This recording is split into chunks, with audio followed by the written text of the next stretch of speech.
Hello students, मैं doctor Anjana Bhardwaj अपने channel देववाणी ज्ञान गंगा में आप सभी का स्वागत करती हूँ। आज मैं आपके लिए कक्षा 9 की संस्कृत पाठ्य पुस्तक संस्कृत पद्य पीयूषम का अष्टम पाठ यक्ष युधिष्ठिर संलापः लेकर उपस्थित हुई हूँ। यक्ष और युधिष्ठिर का संलापः यानी कि वार्तालाप। ये यक्ष और युधिष्ठिर का वार्तालाप कब हुआ, इस विषय में पहले मैं आपको जानकारी दे देती हूँ। प्रस्तुत पाठ में संकलित श्लोक महर्षि वेदव्यास द्वारा रचित महाभारत के वन पर्व से उद्धृत हैं। अपने प्रवास के समय एक बार पांडव वन में घूम रहे थे। अब प्रश्न यह है कि पांडवों को वन में प्रवास क्यों करना पड़ा। जब महाराज युधिष्ठिर और दुर्योधन में द्यूत क्रीड़ा हुई, तब उस द्यूत क्रीड़ा में युधिष्ठिर अपना राज्य सब कुछ हार गए और उन्हें इसके बदले में 12 वर्ष का वनवास और 1 वर्ष का अज्ञातवास का दंड जो है वो भुगतना पड़ा था। उसी वनवास काल में एक बार वह वन में घूम रहे थे, तभी उन्हें प्यास लगी। थोड़ी ही दूर पर एक सरोवर था। सहदेव सबसे छोटा भाई होने के कारण जल लेने गया। उस सरोवर पर एक यक्ष का निवास था। जो ही सहदेव सरोवर से जल भरने लगा, त्यों ही यक्ष ने उसे रोककर कहा कि पहले मेरे प्रश्नों के उत्तर दो, फिर जल ले लेना। यदि तुम मेरे प्रश्नों का उत्तर दिए बिना जल ग्रहण करोगे तो मर जाओगे। सहदेव यक्ष के प्रश्नों के उत्तर नहीं दे सके, फिर भी उसने जल लेने की चेष्टा की और वह मर गए। उसके वापस न लौटने पर नकुल उन्हें खोजने के लिए गए। उनके साथ भी वही हुआ जो सहदेव के साथ हुआ था। फिर क्रमशः अर्जुन और भीम भी सरोवर पर पहुँचे और वे भी यक्ष के प्रश्नों के उत्तर नहीं दे पाए और बिना प्रश्नों के उत्तर दिए जल ग्रहण करने की चेष्टा करते हुए अपने प्राणों से हाथ धो बैठे।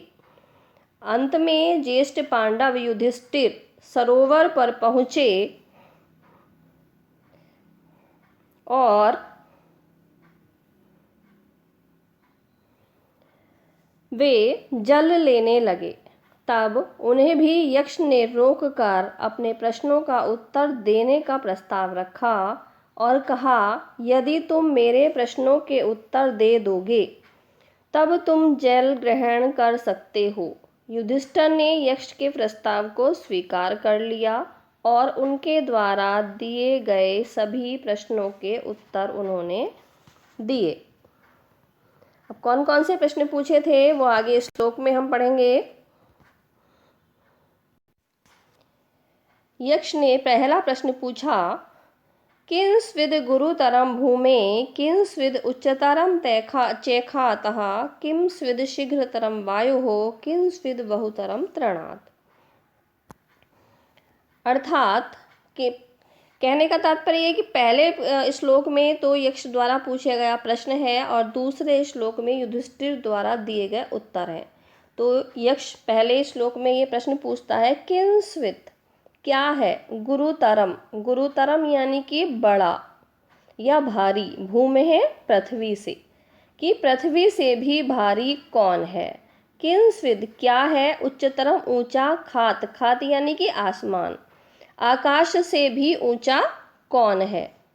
किं स्विद शीघ्रतरम क्या है, शीघ्रतरम तेज चलने वाला, वायु हो वायु से भी तेज चलने वाला क्या है। किं स्विद बहुतरम तृणात्, तृणात् यानी तिनके से भी, बहुतरम यानी कि हल्का क्या होता है। एक बार फिर से इसका अर्थ देख लेते हैं। किं स्विद गुरुतरम भूमे, पृथ्वी से भी भारी कौन है।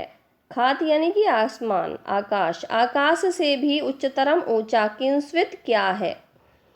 वायु हो वायु से भी शीघ्रतरम तेज चलने वाला, किं स्विद कौन है या क्या है। और तृणात् यानी तिनके से भी, बहुतरम यानी कि हल्का, किं स्विद कौन है और तिनके से भी हल्का कौन है। देखते हैं युधिष्ठिर ने यक्ष के इस प्रश्न का क्या उत्तर दिया है। युधिष्ठिर उवाच, युधिष्ठिर कहते हैं, माता गुरुतरा भूमे खादपितोच्चतरस्तथा मनः शीघ्रतरम वाता चिंता बहुतरी तृणात्। माता यानी कि माँ, गुरुतरा बढ़कर है या भारी है, भूमि है यानी कि पृथ्वी से भी या भूमि से भी बढ़कर या भारी माता का स्थान है। खात यानी कि आसमान, पितो उच्चतरस तथा पिता से भी, पिता का स्थान खात है यानी आसमान से भी ऊंचा है, पिता आकाश से भी ऊंचा है।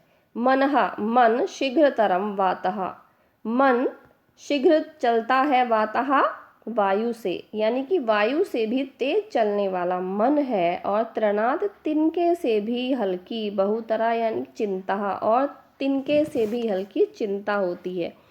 एक बार फिर से देख लेते हैं। माता गुरुतरा भूमे यानी कि पृथ्वी से भी बढ़कर भारी, गुरुतरा यानी कि भारी माता है। खात यानी कि पिता से भी, पिता का स्थान खात यानी कि आसमान से भी उच्चतरस्था ऊंचा है। वातः वायु से भी तेज मन चलता है, और तिनके से भी हल्की चिंता होती है। अगला श्लोक देखते हैं कि यक्ष ने युधिष्ठिर से अगला प्रश्न क्या किया है। यक्षुवाच किंस्वित् सुप्तं न निमिषति, किंस्वित् जातं न चेङ्गते, कस्यचित् हृदयं नास्ति, कस्मिद् वेगेन वर्धते। किंस्वित् यानी कि कौन, न नहीं, निमिषति पलके गिराता है या पलक झपकाता है, सुप्तम यानी कि सोते हुए। किंस्वित् कौन, सुप्तम सोते हुए, न नहीं, निमिषति पलक झपकाता है, अर्थात सोते समय पलके कौन नहीं झपकाता है। किंस्वित् कौन जातम उत्पन्न, न नहीं, च इंगते, इंगते यानी चेष्टा करना, च इंगते संधि हो जाएगी, च धन इंगते कौन ऐसा है जो जन्म लेता हुआ भी उत्पन्न होने की चेष्टा नहीं करता है, अर्थात जन्म तो लेता है लेकिन जन्म लेने की चेष्टा नहीं करता है। कस्य स्विद हृदयम कौन, अहृदयम हृदयहीन होता है, और कास्विद वेगेन वर्धते और कौन वेग पूर्वक बढ़ता है। एक बार फिर से इसका आंसर देख लेते हैं, क्या पूछा है यक्ष ने। किंस्वित सुप्तम न निमिषति, सुप्तम सोते हुए, किंस्वित कौन, न निमिषति नहीं, निमिषति पलके झपकाता है, अर्थात सोते समय पलके कौन नहीं झपकाता है। किंस्वित जातम न इंगते, और जातम यानी उत्पन्न होते हुए भी, जन्म लेते हुए भी कौन चेष्टा नहीं करता है, न इंगते चेष्टा करना। कस्य स्विद अहृदयम नास्ति, कौन हृदयहीन होता है, काश्चित वेगेन वर्धते, और कौन वेग से बढ़ता रहता है या तेजी से बढ़ता रहता है। अब आगे देखते हैं कि युधिष्ठिर ने यक्ष के इन प्रश्नों के क्या उत्तर दिए हैं। युधिष्ठिर उवाच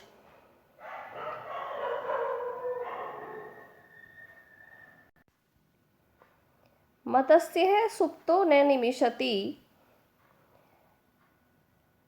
अंडम जातम न च इंगते, अश्मनो हृदयम नास्ति, नदी वेगेन वर्धते। मत्स्य यानी कि मछली, सुप्तो सोते हुए भी, न नहीं, निमिषति पलके झपकाती है, अर्थात मछली सोते हुए भी पलके नहीं झपकाती है। जातम उत्पन्न होता हुआ भी, अंडम यानी कि अंडा, न च इंगते चेष्टा नहीं करता है। अश्मनो पत्थर, हृदयम न अस्ति पत्थर के हृदय नहीं होता है।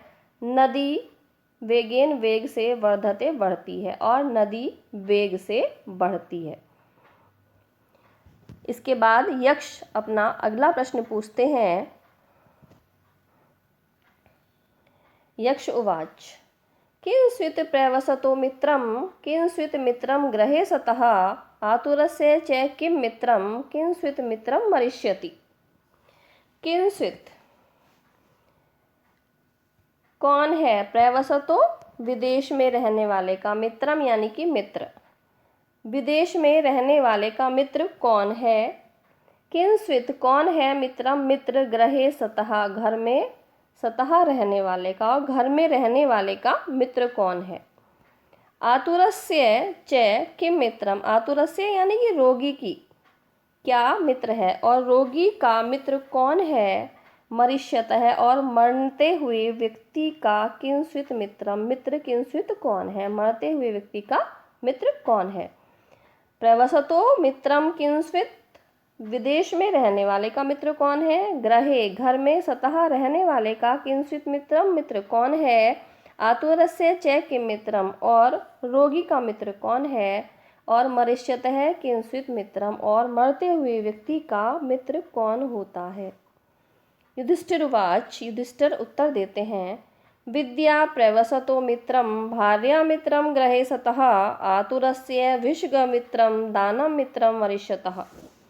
विद्या प्रवसतो, विदेश में रहने वाले की, मित्रम मित्र होती है, अर्थात विदेश में रहने वालों की जो मित्र है वो विद्या होती है। विदेश में रहने पर अर्जित किया गया ज्ञान ही हमारे काम आता है।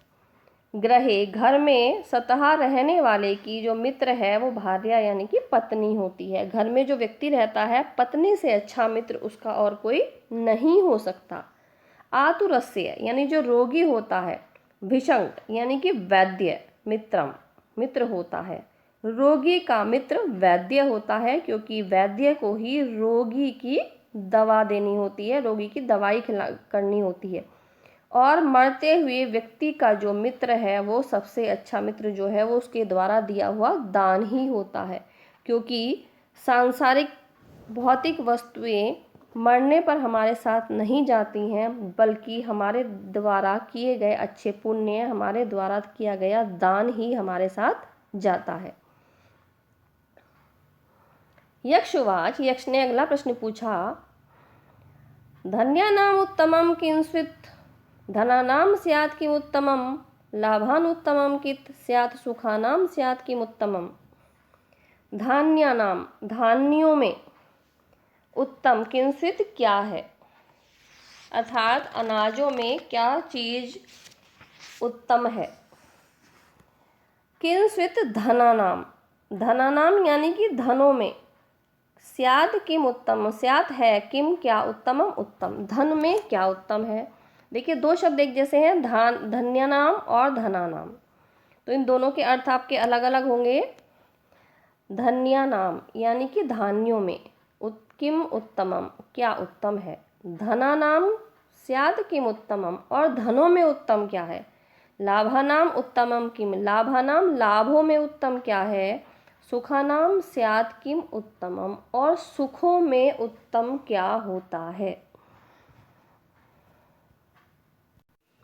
तो स्टूडेंट्स, इस वीडियो में केवल इतना ही। इससे आगे की वीडियो प्राप्त करने के लिए आप मेरे चैनल देववाणी संस्कृत को सब्सक्राइब करना न भूलें। अब मेरे चैनल का नाम देववाणी संस्कृत से बदलकर देववाणी ज्ञान गंगा हो गया है, तो आप इससे आगे की वीडियो प्राप्त करने के लिए देववाणी ज्ञान गंगा चैनल को गूगल पर, यूट्यूब पर सर्च कीजिए। और अगर आप संस्कृत और हिंदी दोनों भाषाएं सरल तरीके से सीखना चाहते हैं, व्याकरण सीखना चाहते हैं, तो आप मेरे चैनल देववाणी ज्ञान गंगा को सब्सक्राइब करना न भूलें। और इस वीडियो के विषय में जो भी आपकी राय हो वह मुझे कमेंट बॉक्स में ज़रूर लिखें, ताकि मैं वीडियो बनाने में और अधिक सुधार कर सकूं। धन्यवाद।